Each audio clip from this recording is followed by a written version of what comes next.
अरे बाबा का माई? ये आपका उम्र जोगी बने लायक नहीं हो। सही कहा तू मतारी। कवन ऐसन मजबूरी रहल हो का करी ए माई? के ऐसन दिल पे तोहरे तीर मरलस जवन जोगी बने पर मजबूर हो गईला। एक बात सुना। बतावा माई। कांची उम्र में ई का कैला न हो।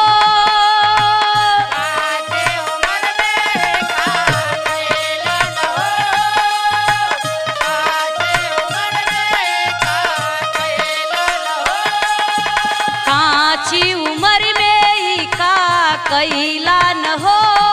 बेटा काहे सरमिया उठैला न हो। बेटा का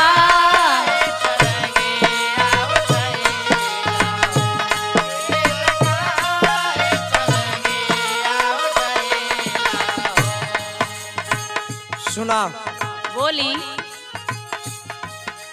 जवन पूछा तू मतारी कांचा उम्र में हाँ काहे के जोग रमा लेला ए माई। केहू अपना खुशी से ही सब ना करेला। तब इस समय और किस्मत जवन न करवा दे मतारी इंसान से।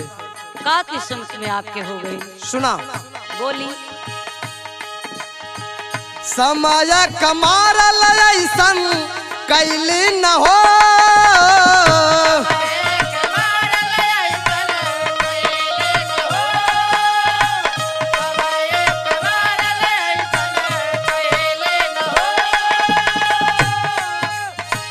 समय कमारल ऐसन कैली न हो। माई की सहमत में रहे जोगी भैली न हो। अच्छा। माई की सहमत में रहे जोगी भैली न हो।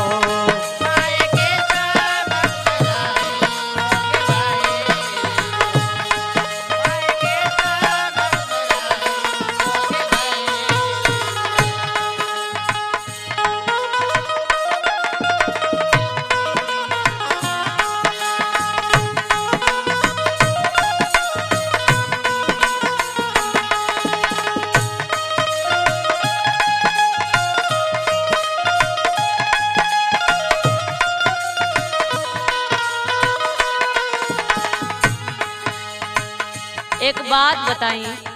पूछा मतारी। जोगी जी उस समय आपका जौन आपके होखे के चाहिए हाँ वो हमरे नजर के सामने हम बतावत ही। कैसे? पूछा माई। पढ़े लिखे का तोहर समैया के लय में उमिरिया। पढ़े लिखे का तोहर समैया के लय का उमिरिया। सही कहा तू माई।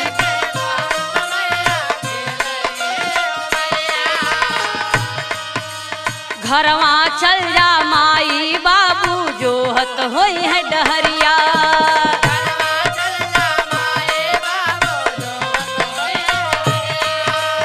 जा बाबा जा।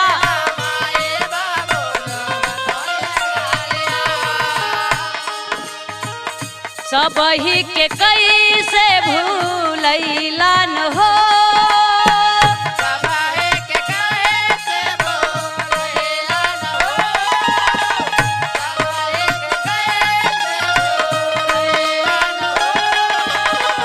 सबही के कैसे भूलैला न हो।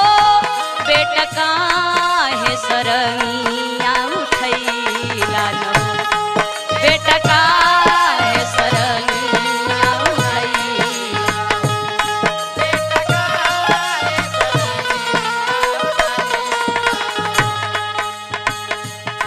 का बताई माई? बतावा जरूर आप। हमार माई इतना कम उम्र में हमार साथ छोड़ के चल गए। अच्छा।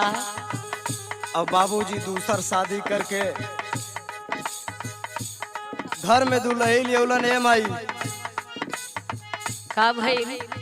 उनके भी बेटा बेटी भैलन मतारी। लेकिन जवन प्यार ऊ उनके देथिन, ऊ प्यार हमरा के ना देलिन माई। हमरे साथ कैसन बिहेव और कैसन ऊ कर्तव्य कैली माई, सुना बतावत। का गुजरल बाबा, जरूर बतावा। अपने के ऊ सोना समझे, हमके समझे माटी। सुनत हूँ ना माई? हाँ हाँ, बड़ा दुख बा माई।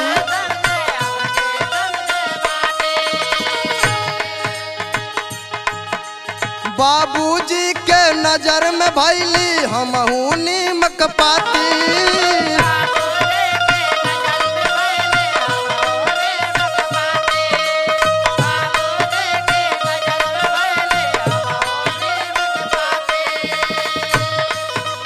करेजा में बड़ा दर्द है मतारी।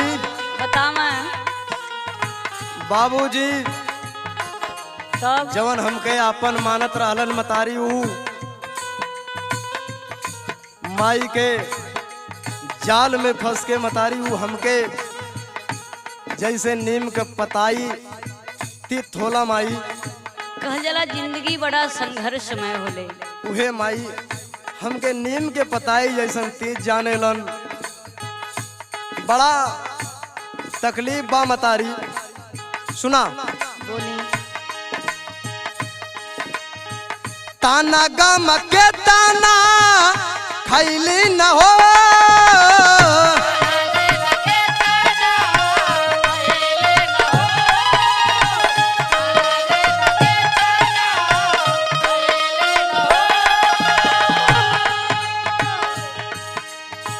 ताना गम के ताना खैली न हो।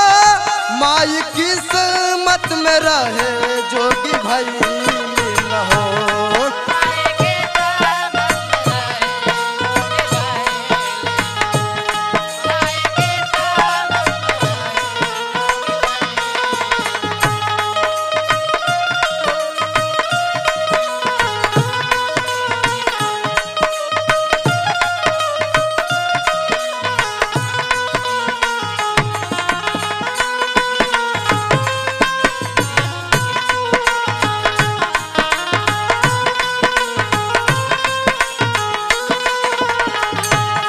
एक बात बतावा।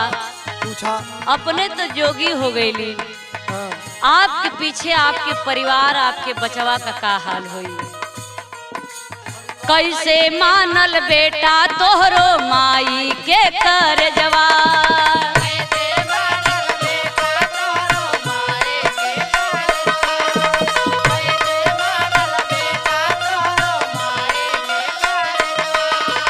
आयल नाही दया करत घरवा से बाहरवा।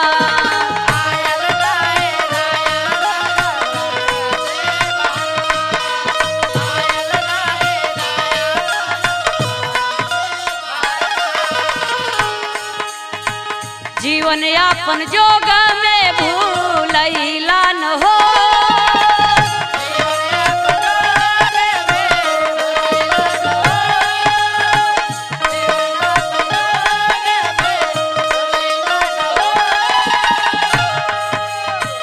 जीवन यापन जोग में भूलैला न हो। बेटा काहे सरगिया उठैला न हो। बेटा काहे सरगिया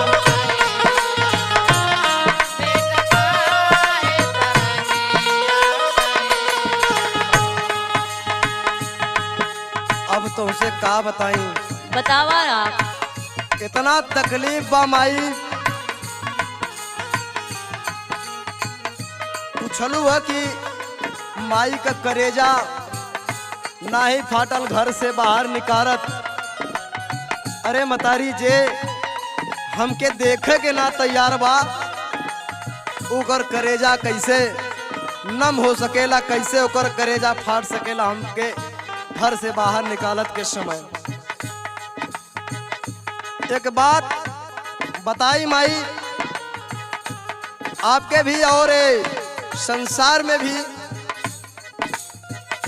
ये बात में बड़ी सच्चाई बाका। विधना कै बार चल रचनवा कोई समझ ना पावे।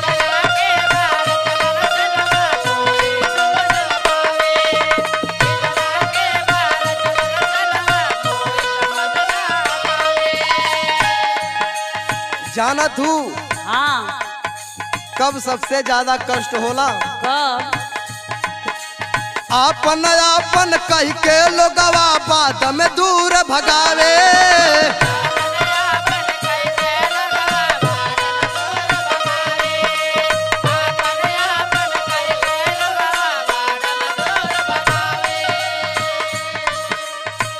अशोक से गीत लिखा वाली न हो,